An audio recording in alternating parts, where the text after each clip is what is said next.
Hi everyone, Bree Wizard here from thefeatherbrain.com. Today I want to talk to you about a really important topic, and that is how not to kill your chicks. This is a topic I was absolutely terrified about when I first got started with chicks years back. And basically I started looking into how to raise chickens, and I just found that I knew so little about birds, and that there were so many ways that I could accidentally hurt them because I did not understand birds or their anatomy or their behavior. And as I read more and more, I just found that I was having information overload, and I kept finding a bunch of information that was conflicting. And there were so many just really basic questions about raising chicks that I just could not find answers for. So I made this video with my terrified beginner self in mind. And I wanted to just start out with a myth that I kept coming across when I was a beginner, and it's still out there now. It's very widespread among bloggers and YouTubers, and I actually would love if you would tell me in the comments below if you've heard this myth, because I'm sure you have. Here it is. The myth is this: raising chickens is really easy. There's nothing to it. They basically take care of themselves. So have you heard that? Because I kept reading that when I was a beginner, and it was so frustrating to me because I could see there was actually this very big learning curve, and I felt like I wasn't getting the information I needed to kind of flatten that curve.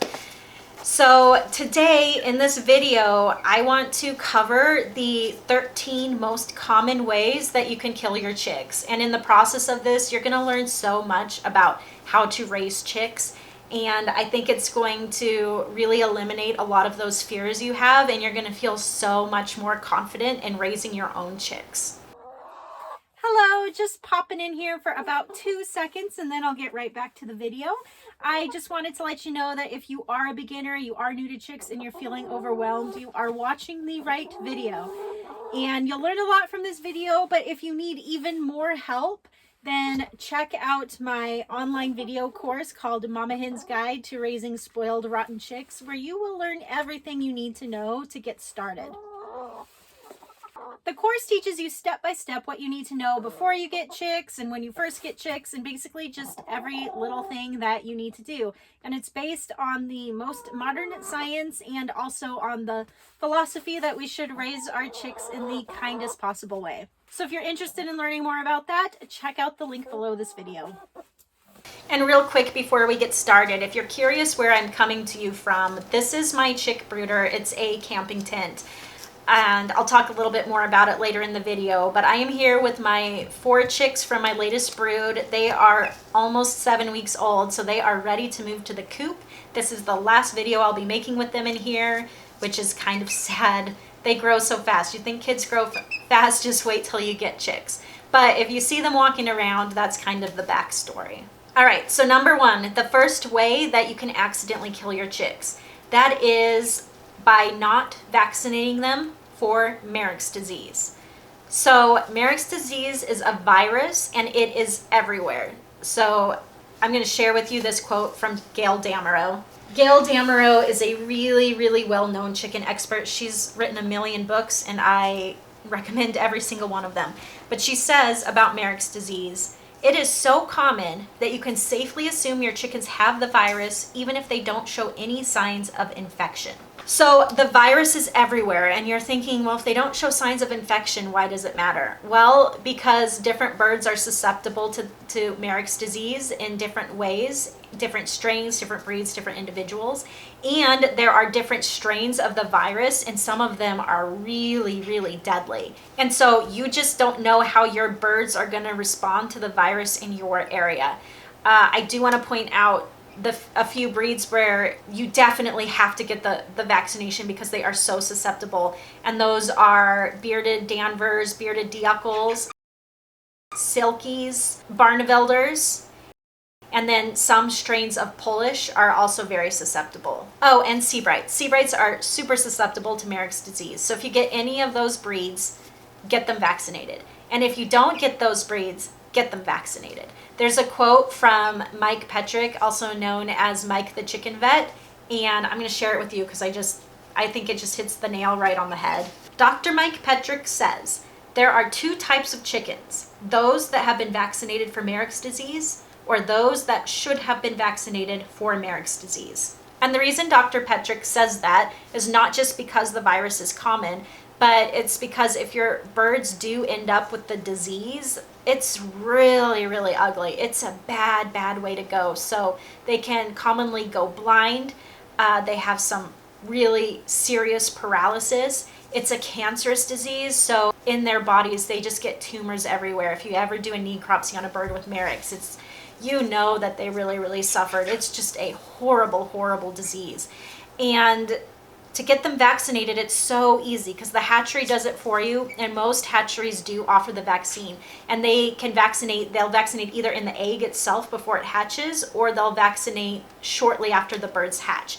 And you actually need them to do that because they have to be vaccinated before they ever have any contact with the disease, so you do not want to wait. And the vaccination is super cheap. So at my local hatchery, it cost me 20 cents per bird to get them vaccinated. So my 4 birds here were vaccinated. Altogether, cost me less than $1. And then I do lastly just want to point out that the Marek's vaccine itself isn't perfect. It's considered a leaky vaccine. And so basically what happens with it is when your birds are exposed to the virus, they do still pick it up. It just is much, much, much less likely to hurt them or kill them. And your birds, even vaccinated ones, will still shed the virus, so other birds can still get infected. But if they have the vaccination, they shed way, way, way less. I think it's something like 10 times less of the virus than a bird that's has the virus and hasn't been vaccinated. So it's definitely in your chicken's best interest to get them vaccinated. Just get the vaccination.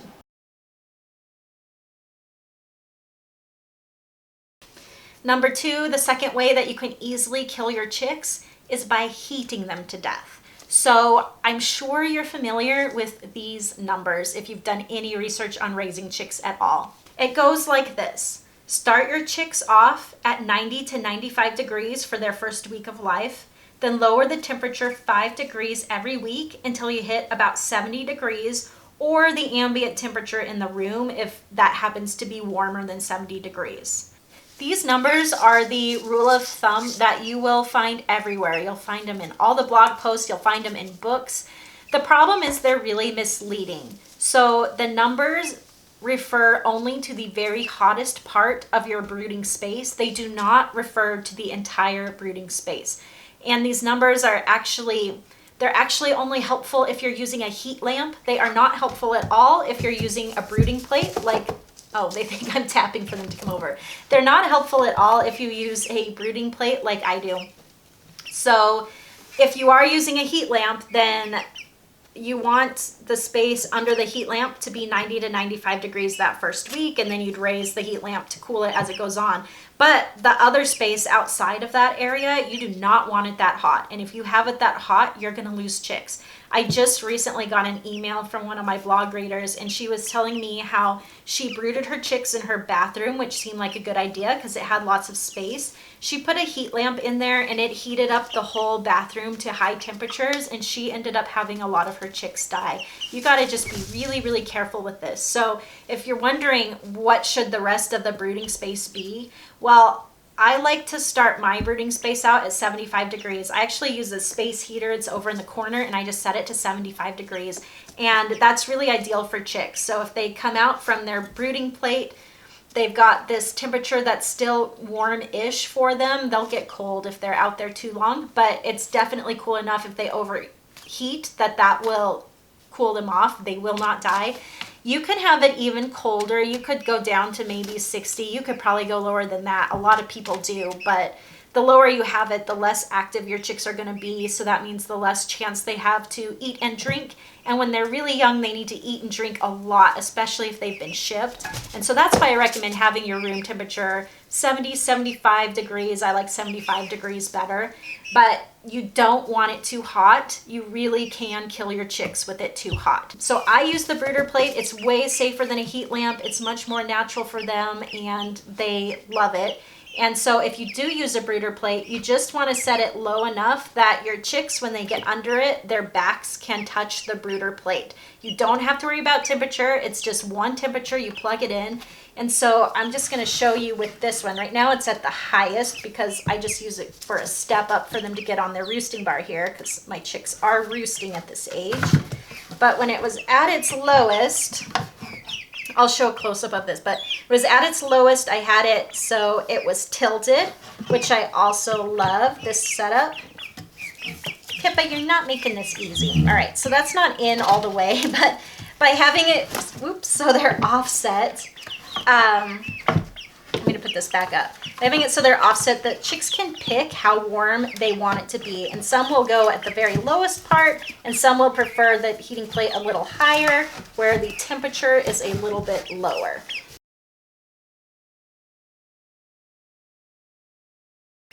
Okay, so number 3 is making your brooder space too large when you start out. So you're probably looking at this and thinking, well, that's a huge brooder space. And it is. It's an 8-foot by 8-foot camping tent, which I love. But for the first, I go for the first about 10 days. They need a much, much smaller area. And so you can kind of see here, I have this, it's just a wooden platform that I have covered. So it's very easy to clean. I can just wrap this up and throw it out. Also, you can use a splat mat, a toddler splat mat, if you want something reusable. But I just have this little brooder space, and you can see back here one wall, and it has a second wall here that are permanent. And then my husband built it so that there are 2 removable walls. And so I could put one wall here and one wall here. And that's what I did when I first started out with them. So they were totally enclosed on this wooden platform. You can just use a cardboard box. If you have a big size cardboard box, or you can even put a couple cardboard boxes together, that works great. That's really all that you need to start them in. And the reason you want to make sure that you do start them out in a small space is because when they're babies, they have had 0 experience of the world. And I think we forget that a lot because they can already interact with you and walk around and things like that. So they seem kind of older than they are, but they do not know where to go to get warm. They do not know how to eat. They do not know how to drink. And they don't, although they do walk, they're super wobbly on their legs. They don't really move distances well. And actually in nature, for those first couple of days, they spend their time almost entirely under their mother hen. They're not out walking around in a big space. So what happens is if you have a brooding space that's too big, your chicks can end up too far from the heat source, and they can end up freezing to death. They can end up too far from the feeder and waterer, and then they end up, they're super dehydrated, especially if they've been shipped. They're super dehydrated to begin with, and then they just get more dehydrated, and they can die from that or weaken and get sick. And the same with the food. They need food right away. I'm sure you've heard that they can live on their yolk sac for a few days, which is why they can be shipped. And it's true that they can live on that for a few days, but there are just dozens and dozens of studies that show that if they get exposed to feed right away, and if they start feeding right away, they just do better. They're so much healthier than when they don't eat. So you do want to make sure that they're very close to their feed to begin with, and you don't want to separate them from that. And then of course, if you've had them shipped and it's taken them 3 days to get there, they can really easily starve to death if they get separated from their food dish at 3 days onward. So you need to keep that space small. You basically just want it big enough that they have their brooder plate they can get under, and then you want space for the feeder and water, and then you want enough just empty floor space so that if all of them for some reason were warm, they could come out and cool off and have plenty of space to cool off. And so that's why with this one, I don't know how big it is. It's maybe 2 feet by 2 feet. And that worked perfectly for 4 chicks, and I probably could have put twice as many in there and it would have worked perfectly. So just make sure you do something like that. A cardboard box, a plastic bin, a metal tub. All of those things. Just make sure that they're large enough, and don't let your chicks loose in a tent until they're about 10 days old. All right, the 4th way that you can accidentally kill your chicks is to not expand the size of their brooder at 7 to 10 days. I say 10 days because that's when chicks are much better able to thermoregulate. That's been shown in many, many studies. You could probably do it at 7 days because they know where to go by then for food and water. So 7 to 10 days, expand that brooder space for them. You do not want to keep them in this kind of little boxed up space or in a little bin or cardboard box. That's only good for that first week. If you keep them in that, then they do not have enough space to practice their natural behaviors, which include anything from running and frolicking to sparring to flying. There is so much that chicks learn to do in those first couple weeks of life. And you don't want to deprive them of that by keeping them in a small space, which is sadly common advice. But the thing that you really need to worry about with a small space is aggression. And so people love to blame this on the pecking order. It has nothing to do with the pecking order. If your chicks are in a small space and they're being aggressive to each other or with each other, it's because they do not have enough space and they do not have enough to do. So just like people and little kids, if you shove them in a small space and they don't have anything to do, they get super bored, they can't get away from each other when they get annoyed, so they fight. And if you have one chick that gets picked on, and really, again, you see this with children too, of course, but with chickens, if one chick is getting badly picked on, a lot of times a bunch of the other hens will jump in and they'll just terrorize her. And if they're in a small space where she can't get away, she can end up bleeding, injured, and even cannibalized to death. And that is not an exaggeration. That does happen with chickens. If, however, you give them a nice big space, like here's my camping tent, it's 8 feet by 8 feet. That's bigger than a lot of you might be able to do, but even a smaller 2-person one can work. This one's a 4-person. But you give them that space, they just don't fight. They don't get angry with each other. If one of them's annoyed, she can just leave the space of the chick that's annoying her. She doesn't feel like she has to be aggressive because she just can't control her anger. She can just leave. And if one chicken is getting picked on by another, she can run away, she can hide, she can do whatever she wants, and you never get to that point where she actually gets injured or other chickens join in. You just don't get there. So no, it's not the pecking order. If your chickens are cannibalizing each other, you've done something wrong. You have a management problem. So make sure that you give them bigger space at 7 to 10 days. The camping tent is the best brooder you can do. Unless you've got a room or something you can offer them. Puppy pen is also an option. I don't like it nearly as much as the tent. It's more expensive and they're smaller. But yeah, just make sure that you widen up that space.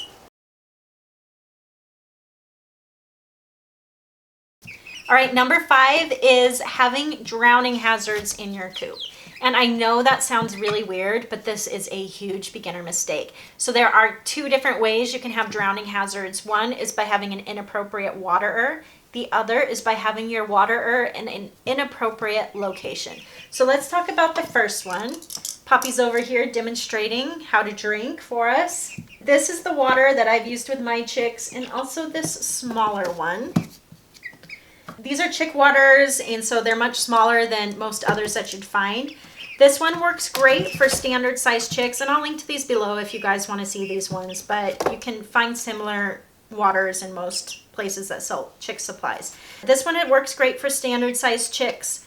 However, if I had bantams, I don't know, it might actually be a little bit too deep. Little chicks will actually crawl into their waters when they first are learning how to use them. That's partly to do with the fact that they're not good at moving and walking, and they don't understand how water works yet or anything, so they don't know that they can get wet and chilled in there.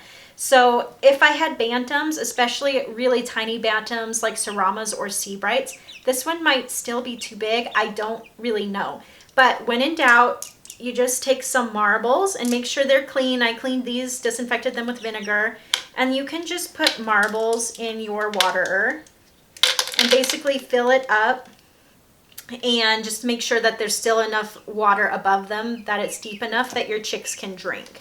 So that is how you counteract that, so that your chicks, if they do end up in the waterer, they can't drown. And then the second way, usually it happens if your initial brooding space is a little too small. And so chicks often will synchronize their activities and they like to sleep together.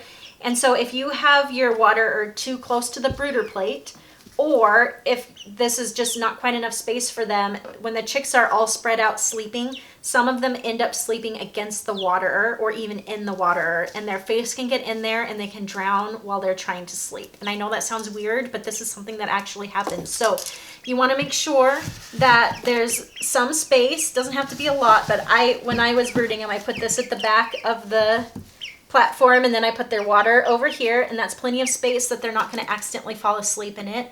And then I only had 4 chicks, so I didn't have to worry about it being too crowded. But if you had tried to put a lot of chicks in this space, you want to make sure that they have enough room they can lay around outside of the brooder plate and still not have to be up against that waterer.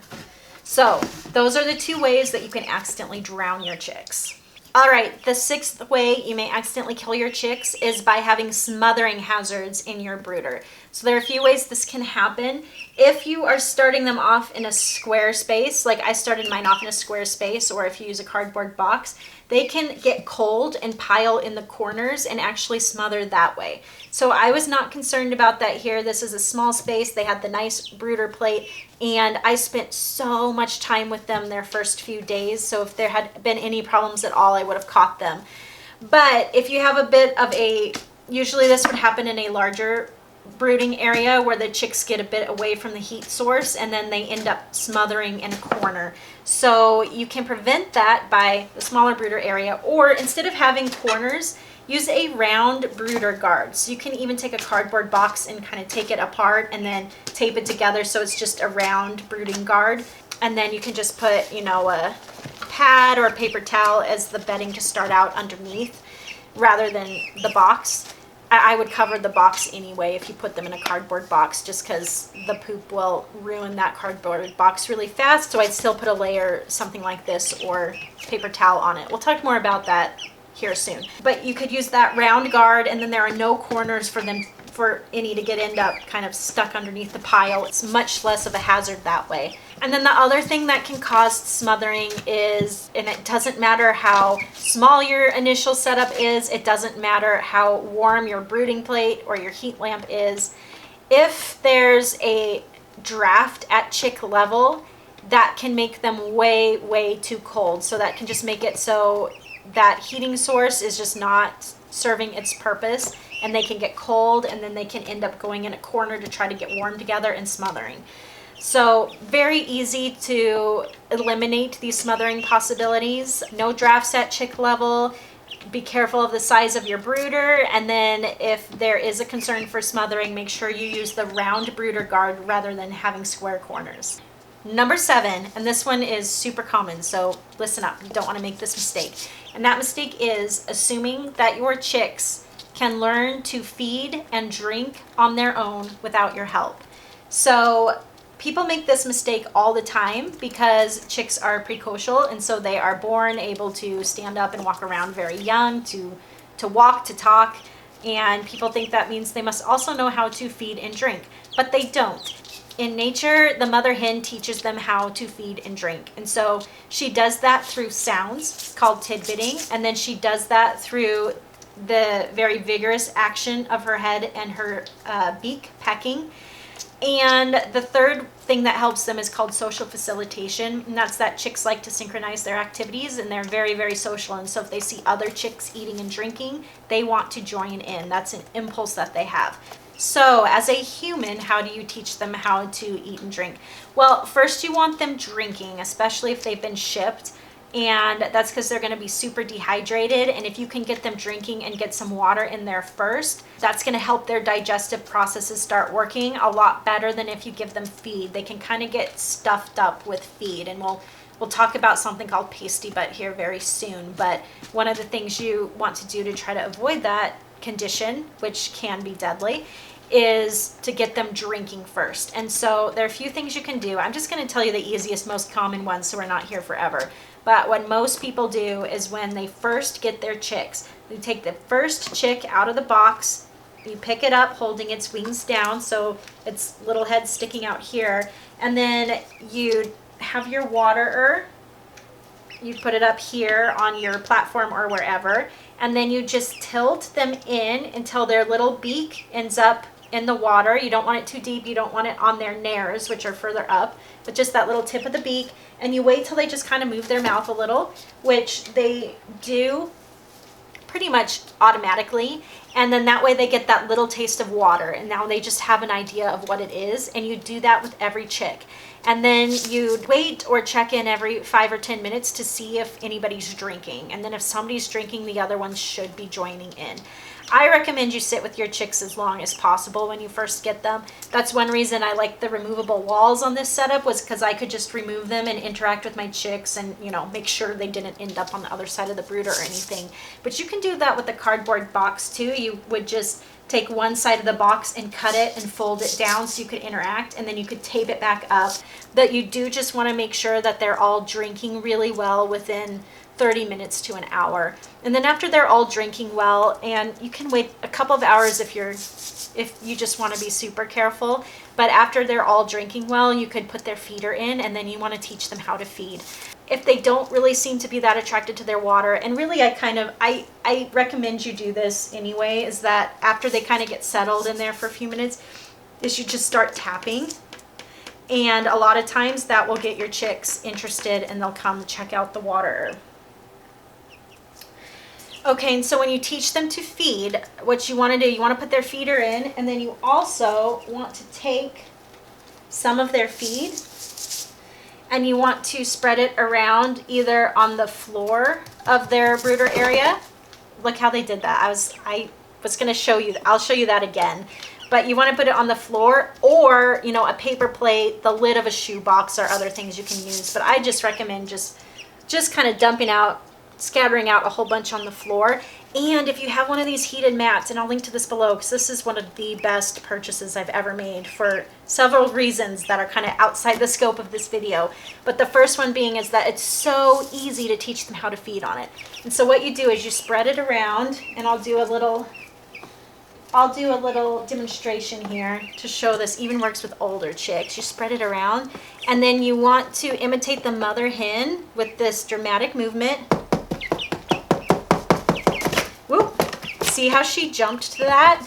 So the movement does some of it, but the tapping sound is just intense for your chicks.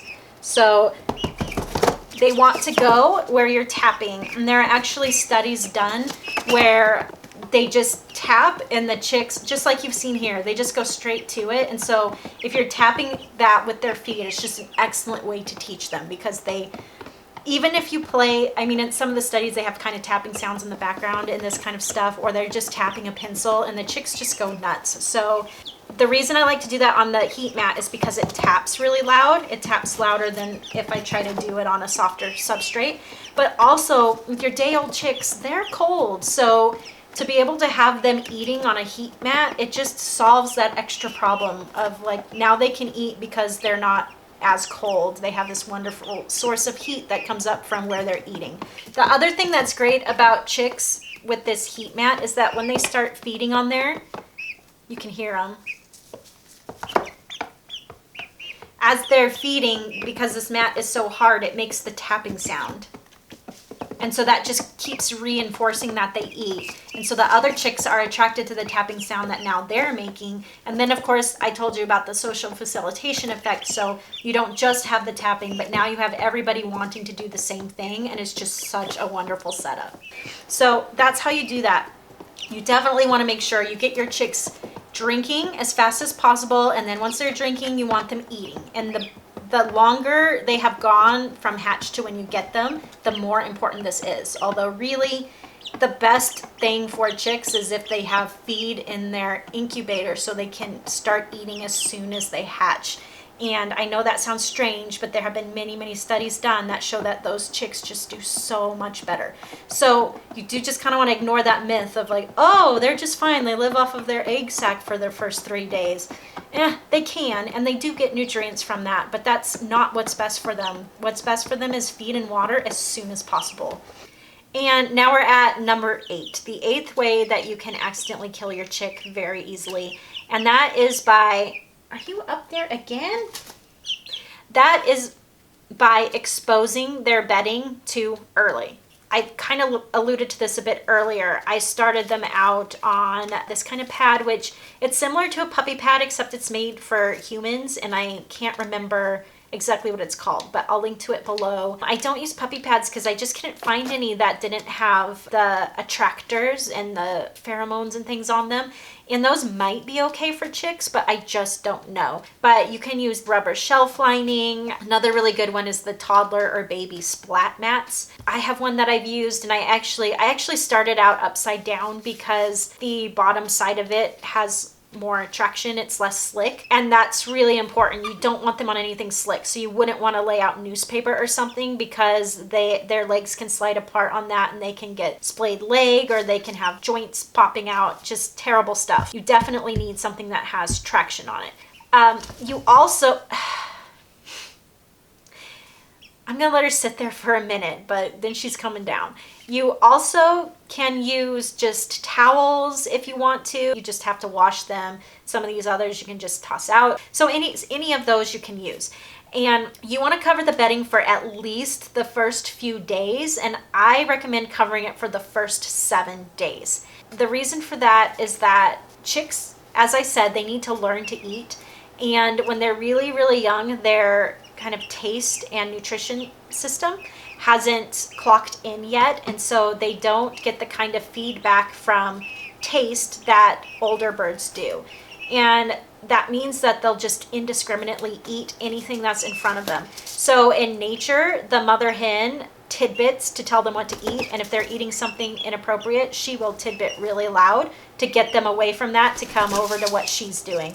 And if you haven't heard it, they do the pecking motion with their head, and then it's like a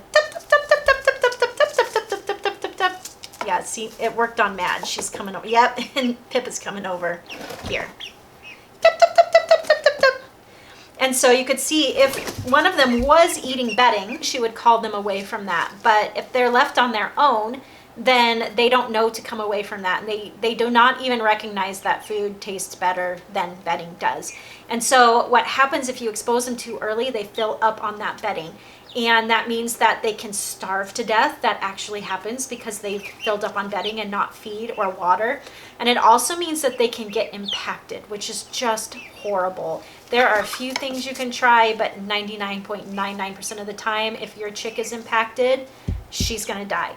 And so what happens with impaction, it can happen all up the digestive system. But when a chicken eats, they have this little pouch, and it's kind of at the base of the neck. But on chicks, it almost looks like their chest. But it's this pouch that fills up with that feed, and it's just kind of stored there. And that's because they're prey animals. So they go out and they eat a bunch, and it just gets stored in this pouch. And then they can go off to someplace safe, and then it comes out of the pouch, and they can take that time to digest.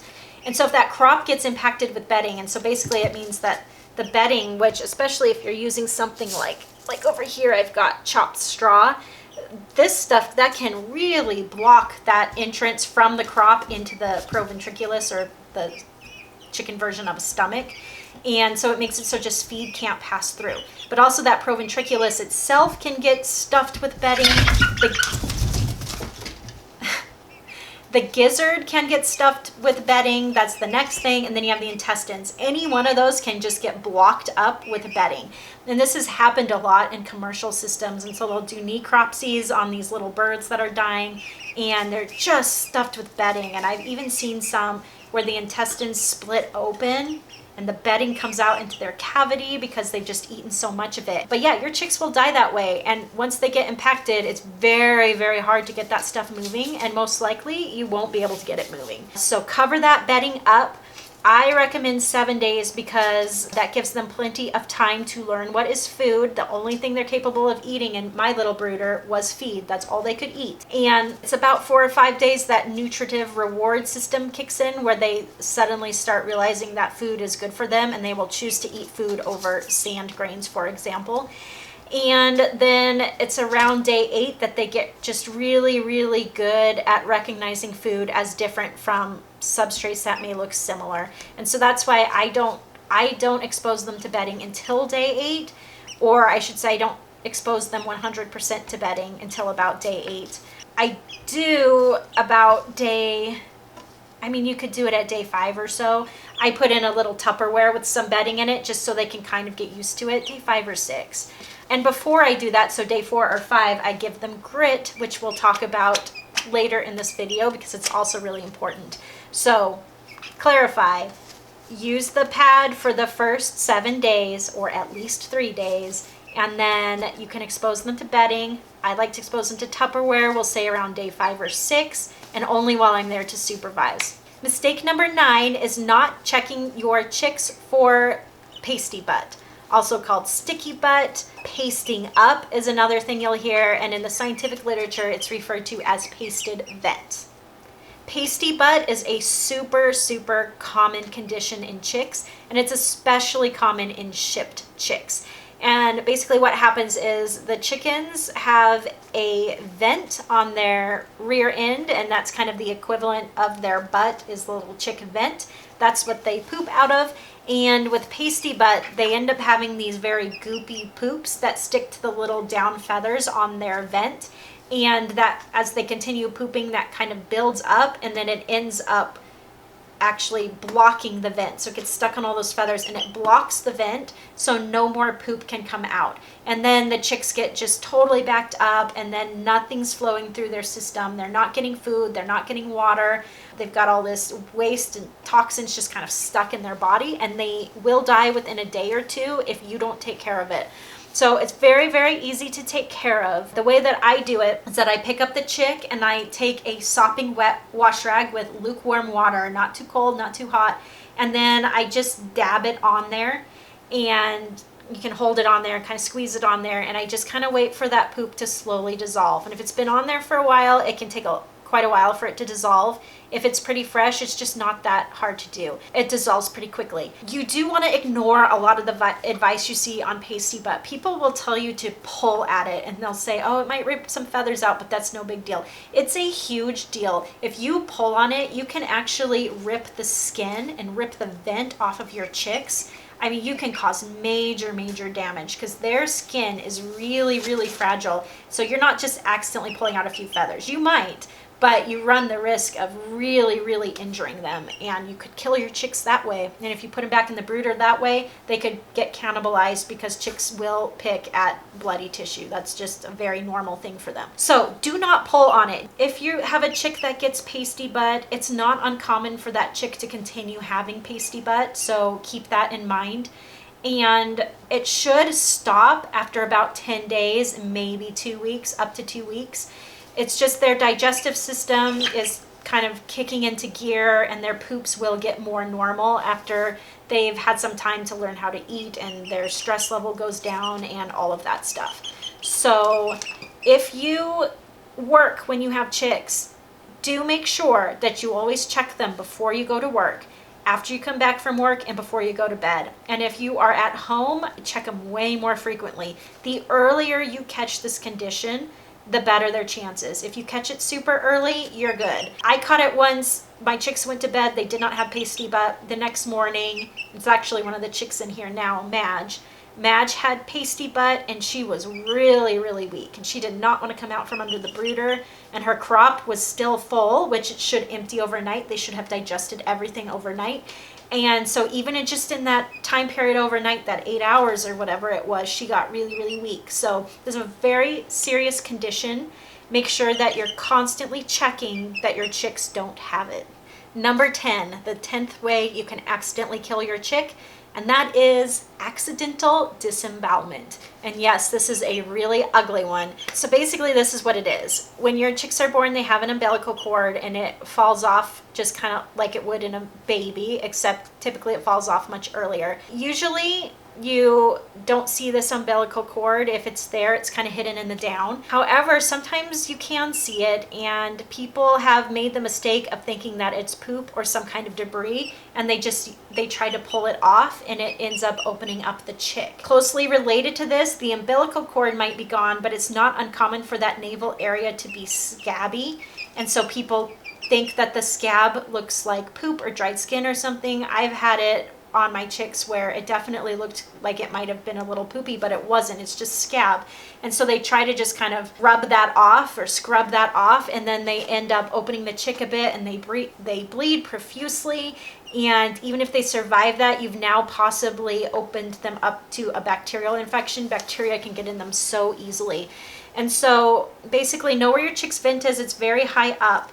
And if there's poop blocking the vent, we just talked about pasty butt, you want to take care of that. But if there's something a little bit further down on their butt, even if it looks a bit poopy, because you just don't know, leave it alone. Do not touch it. If it's not blocking their vent, don't touch it. It will take care of itself. Number 11, another common way to kill your chicks is by either intentionally or accidentally giving them access to long, stringy, or fibrous materials. So there are a couple of ways that happen. The accidental way is through feed and bedding. So if you're storing your feed and refilling feed bowls in the same room where you're brooding your chicks, some of these feed bags, they have a string that you pull off. You want to make sure that that does not end up in the brooder somehow. You do not want your chicks accidentally eating that string. And the reason is, as we talked about in the bedding problem, strings can cause impaction. They can cause it in the crop or anywhere down the system, and it is not uncommon for chicks to die if they've eaten string. Okay, the related thing on that is other kind of long fibrous material, and typically this is grass. Some people, they want their chicks to have the access to the fresh grass, and so they cut grass and they throw it in the brooder. But it's long grass, and you don't want to give your chicks long grass to eat. In the wild, and when your chicks go out in the yard, they just want to eat little kind of snippets of the grass off the ends, and really you should keep your grass pretty short so they don't accidentally eat too much of the long grass. But they don't eat big, long, stringy things of grass because that causes impaction. If you want to give your chicks fresh grass, which I think it's a really good idea to do this around 3 weeks, what I do is I take a shovel and I take a piece of the ground outside that also has grass in it. If the grass is long, I will actually trim it with scissors. And because I live in the country, so we don't have a lawn to mow, it's mostly just weeds out there. But if you have a mowed lawn, you wouldn't need to do this. But make sure you don't have any kind of pesticides or anything on your lawn, because that will kill your chicks. There's a little bonus killing tip there. And so you would take that whole piece of ground with the short grass and the grass still in the ground, so they're not eating the full grass, and you put it in there, and then you let your chicks forage on it and scratch it apart and all of that. And that is a good thing to do, because when you put your chicks out in the run, they're going to be exposed to a whole bunch of pathogens that are out in their run in your yard that they've never had exposure to before. So by giving them just a little chunk of ground, starting in about 3 weeks, and you can continue to do it if you want to, that gives them just a little bit of exposure to all those pathogens so they're not overwhelmed with them at once. And so that's a really good thing to do. You don't want to just cut some long grass and throw it in, because that's how they're going to get impacted. So keep them away from long stringy material or long fibrous material. We are on number 12 now. We are so close to the end. And the 12th way to accidentally kill your chicks is not to give them grit. So what is grit, you're asking? I'm going to grab you some. So I've got a little bit of grit in this Tupperware, and this is just granitic grit. So they're just little tiny pieces of crushed granite, basically. And this is chick grit, so it's smaller sized than chicken grit. They're acting like it's delicious, but your chickens just do that no matter what you have in your hands. This is part of that social facilitation thing where they think I'm being social, and so they're going to come look at whatever I've got to show them. So I do actually, they knocked this one over. So I just have this little bowl. You can use even like a actual feeder and put grit in it, or you can use Tupperware like this, but they tend to stand on the edge and flip it over. But I just have this little bowl. And then I usually just put their grit somewhere over here anywhere on their brooder plate. And then that way they can eat it as they please. Good, both of you? This is getting ridiculous, you guys. Okay, so you want to give them grit because grit helps them grind up their food. So what happens is the grit goes down into their gizzard, and the gizzard's this kind of clam-like organ, and the food goes in there, and the grit goes in there, and then the gizzard, which is super muscular, grinds it up. And having that grit in there helps to grind up the food, just having that rough sharp rock material. If you are only feeding your chicks chick crumble, they don't need grit. But if they have exposure to any kind of treats, or if they have exposure to any kind of bedding other than the gritty sand itself, then you want to give them grit. So if I've got a bunch of different beddings in here because I was testing them, but if they eat this other bedding, you want them to have grit in their gizzard to help break that bedding down so that they don't get impacted, which we've talked about a lot. So beginner mistake, not giving them grit. When do you want to give them grit? You want to give them grit after they learn how to eat and before you've exposed them to bedding. So I give my chicks only food at first, and then around day 4, I expose them to grit. And I just give them that little bowl of grit, and then they can eat it when they want to. And then as I said before, I give them a little exposure to like a Tupperware full of their bedding on day 5 or 6. And then I expose them to their giant brooder with all their bedding around day 7 or day 10. So I usually let them explore on day 7, but when I'm not in here, I then enclose them back in their little box. And then on day 10, I just leave their box totally open for them. So that's how I do it. But you basically think grit before bedding. Just know that they need to learn how to eat. And then sometime before you introduce them to bedding, you want to give them the grit. And then you want them to just always have the grit available. All right, number 13, you've made it. The mistake that's commonly made is squeezing your chicks a little too tightly. And this is another one where you think it's obvious, but it's not, because you're thinking, of course you don't want to squeeze some tiny animal tightly, but it's much worse with chicks than it is with mammals. You could squeeze mammals more tightly than you could squeeze chicks in most cases. And the reason why is because chicks have a very different respiratory system than mammals do. So with humans, we have a diaphragm that is a muscle that helps our lungs expand and contract. Chicks do not have a diaphragm, and their lungs are very tiny. They sit in the back of the rib cage, and they expand and contract a tiny, tiny bit, but not very much. The way that a chicken breathes is that they actually have these little clear air sacs that are they've got a ton of them all over their body, and the air passes through those air sacs, and it more passes through the lungs rather than having the balloon action. It passes through, and it even goes into, they have some of their bones are called pneumatic bones, and so the air even passes through some of these bones. And it works very much like a bellows. So I'm actually going to show you. So we've got our bellows here. Imagine that this is the back of your chicken, this is your chicken's head, and then this is the front side of your chicken. So the chicken breathes through this muscle movement with basically the chest and the rib cage moving in and out. So your chicken would breathe with the chest moving like this. So you can see that when it comes in, it pushes the air out, creates a vacuum so that when the chest expands, it sucks the air in. And then that air goes through these air sacs, it passes through the lungs, in and out of the pneumatic bones. And that's how your chicken breathes. So if you hold your chicken too tightly, unlike a human where, if you're holding me tightly, my diaphragm could still function and make my lungs balloon in and out with air. Your chicken can't breathe at all. And so this is actually even a way that adult people can kill their adult chickens, as they might be holding them for a health check or something, and they end up just restraining them a little too tightly, and they can die because they just literally cannot breathe if you're holding them too tightly. And so chicks, super fragile. You do not want to hold them tightly at all, not at all. And you need to be super careful with this if you have children and you're letting your children handle your chicks, which I generally don't recommend, but I know a lot of people are going to do that anyway. So if that's you, make sure that your chicks understand this, because it is all too common for little kids to hold chicks too tight, think that they're sleeping, and then find that they're actually dead. Before I finish up, I'm going to give you a bonus tip here. I don't know if you'd call these tips, a bonus way that you could kill your chick.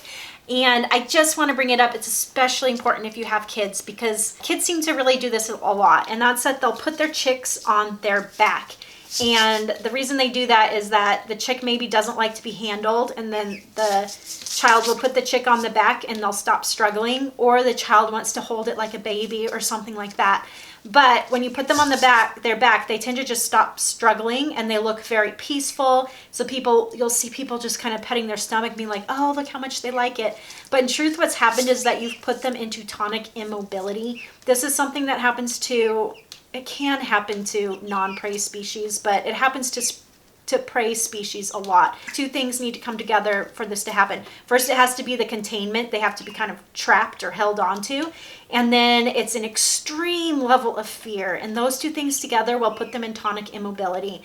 And they look peaceful, but they're not. I mean, you're basically torturing your chicken when you put it into tonic immobility. So just don't do it. People will show you party tricks to hypnotize your chicken, but this is what they're doing, and it's really, really cruel. You don't want to let your kids do that, but an even more important reason to not have them do that is that when you put a chick or chicken on its back or upside down, oftentimes their crop contents will migrate back up into their mouth, and they can end up inhaling it down their windpipes, and that will kill them.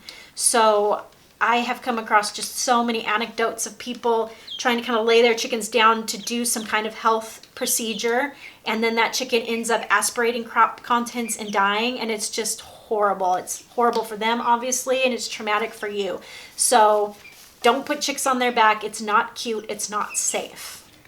So let's just return to that myth for a minute, that one we talked about at the beginning of this video, where raising chicks is just so easy. There's nothing to it, and they pretty much just take care of themselves. I'm sure you've seen from this video, if you hadn't already figured it out before, that that's just not true, and there's actually quite a learning curve to raising chicks. And sure, once you've done it once, you're pretty much set. I mean, I'm still always learning, but once you've done it once, you shouldn't be making mistakes that kill your chicks. But when you're first starting out, there's a lot, and it's really overwhelming. You can learn all this stuff from books, and you can learn it from blogs and from YouTube channels, but they are so often hit or miss. So if you do just want to learn all this information on your own, I suggest you go to the books, and specifically that you go to Gail Damerow. There's just no one who compares to her. And so if there's only one book that you're going to read Story's Guide to Raising Chickens by Gail Damerow.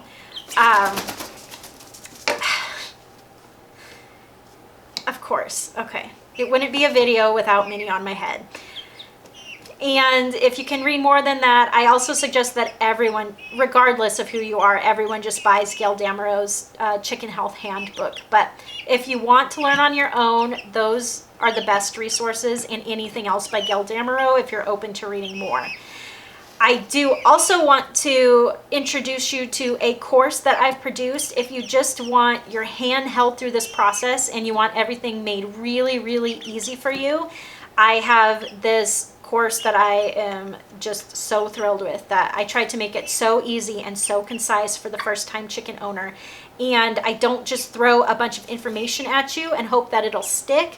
I actually will help you every step of the way, so you know exactly what to do and when to do it. We do everything on a timeline. So I will tell you, 1 week before your chicks come, this is what you need to do. These exact steps are what you need to do. And when you're on day 1 of your chicks here, you have to do this. Day 2, day 3, and so on. So you just don't even miss a beat, and all the information is right there in just one easy to access source.